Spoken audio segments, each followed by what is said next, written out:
નમસ્કાર. મેનિફેસ્ટેશનની આપણે એક આજે ટેકનિક કરીશું. એ ટેકનિક તમે પહેલાં પણ સાંભળી હશે, પણ એ ટેકનિકને આજે આપણે થોડી એડવાન્સ્ડ ટ્વિસ્ટ સાથે કરીશું. સી, આ દુનિયા, આમાં જે પણ વસ્તુ થતી હોય છે, મતલબ આપણી આસપાસ જે બી વસ્તુ થતી હોય છે, that is only 1% logic, 99% magic કામ કરતું હોય છે. હવે આપણે આપણા મેજિકને એક્ટિવેટ કરવા માટે એ વસ્તુ આપણા મનમાં ઘર કરવી બહુ જરૂરી છે. અને એ ઘર કરવા માટે તમારે ફોલો કરવાની છે 369 ટેકનિક, પણ વિથ ધ ટ્વિસ્ટ. સી, 369 ટેકનિકમાં આપણે શું કરીએ છીએ? સવારે ઉઠતાની સાથે 3 ટાઈમ્સ લખીશું આપણો જે ગોલ છે, what you want to achieve. Then સંધ્યાકાળે 6 ટાઈમ્સ લખીશું અને રાત્રે સૂતા પહેલાં 9 ટાઈમ્સ લખીશું. ધીસ ઇઝ ધ એકચ્યુઅલ જે ફોલો કરી રહ્યા છે અત્યાર સુધી બધા 369 ટેકનિક. હવે સવારે બહુ ફ્રેશ માઇન્ડ હોય છે, સરસ વાતાવરણ હોય, ક્લેરિટી હોય, એટલે સવારે લખવું વધારે સારું. સંધ્યાકાળ is also an auspicious time, તો એ ટાઈમે આપણે 6 ટાઈમ લખીશું ને રાત્રે સૂતા પહેલાં કે ભાઈ એ વસ્તુ આપણા સબકોન્શિયસ માઇન્ડમાં સીધી જતી રહે, એટલા માટે રાત્રે 9 ટાઈમ્સ. હવે તમારે આ તો કરવાનું જ છે. આમાં કેવી રીતે કરવાનું છે? You have to work on any of your 3 goals.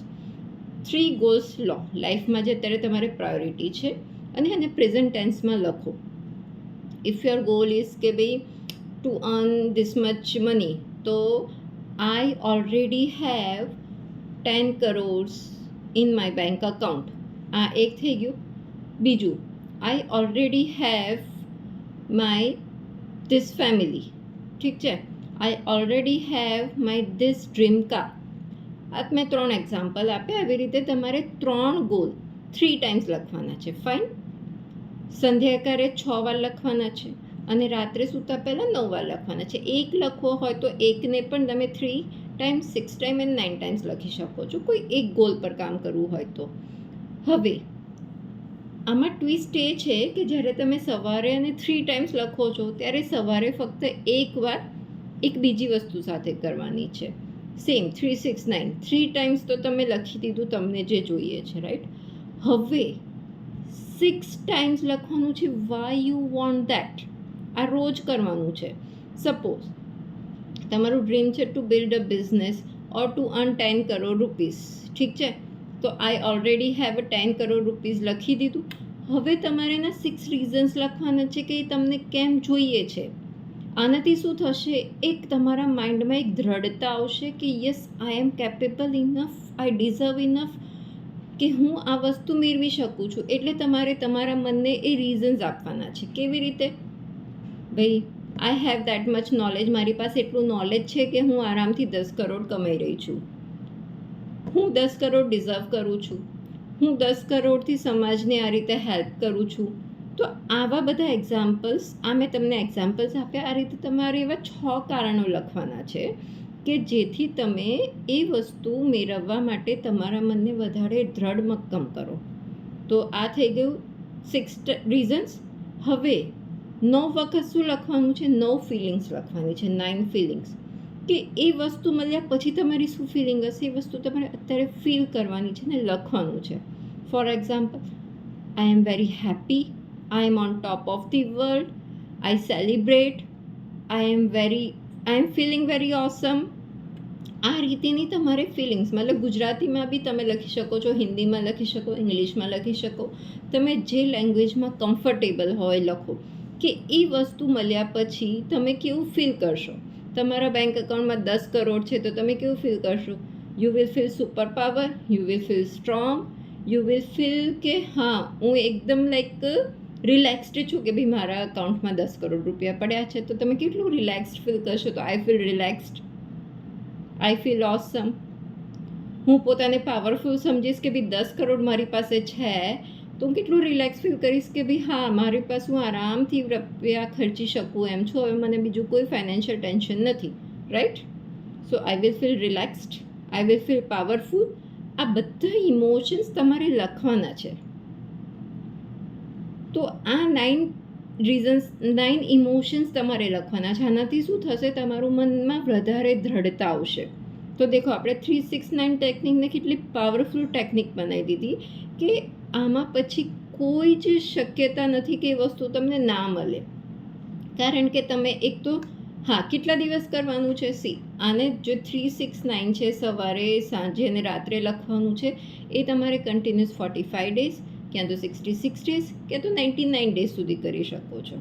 અને પછી be if you want to continue you can continue, પણ મિનિમમ 45 ડેઝ તો કરવાનું જ છે. અને એમાં તમારે 2 વસ્તુ કરવાની છે. એક તો તમારો જે ગોલ છે એને 3 times, 6 times, 9 times same goal રાખવાનું છે રોજ. અને સેમ ઇમોશન્સ, સેમ રીઝન્સ, સવારે એકવાર 6 રીઝન્સ અને 9 ઇમોશન્સ એ લખવાના છે. આઈ હોપ કે મેં ક્લિયર કર્યું છે તમને કેવી રીતે આ વસ્તુ કરવાની છે. કારણ કે દેખો, તમે તમારું માઇન્ડ ચેન્જ કરશો, મન શિફ્ટ કરશો, પ્રોબ્લેમમાંથી તમે પોતાની જાતને સેલિબ્રેશન તરફ લઈ જશો, એકદમ સારું ફીલ કરશો, ઓસમ ફીલ કરશો. એ વખતની જે ફિલિંગ હશે એને અત્યારથી તમે ફીલ કરવા માંડશો તો એ વસ્તુ તમારી પાસે આવવાની છે. બિકોઝ લો ઓફ એટ્રેક્શન્સ એના પર કામ કરે છે. જે તમે અત્યારે છો, તો અત્યારે તમે કેવા છો?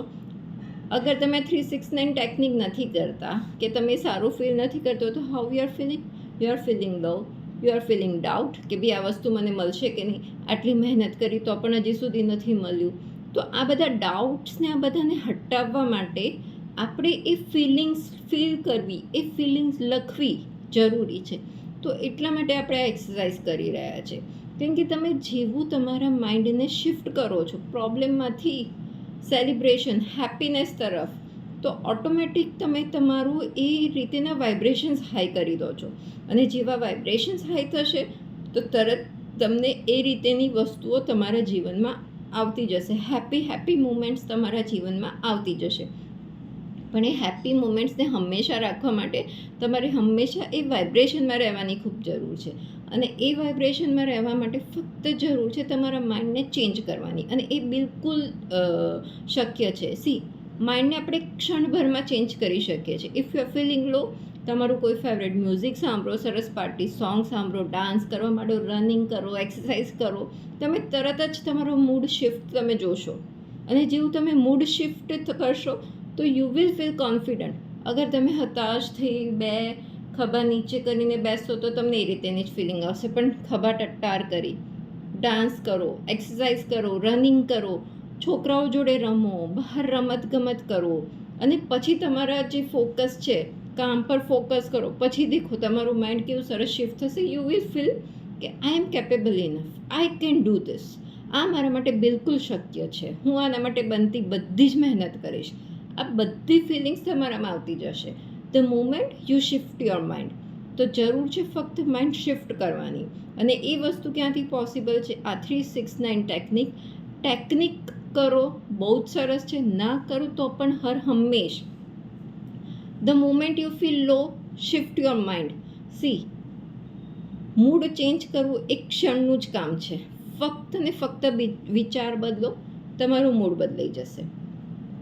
તમે જોયું હશે નાના છોકરાઓ, 4 થી 5 વર્ષ સુધીના છોકરાઓ, એમના મનમાં ક્યારેય એ લોકોને ડિપ્રેસ્ડ, ખભા નીચે કરીને બેઠા લાગે, કોઈ ટેન્શન કે ચિંતાજનક જોયા છે? No, they are always in happy mood.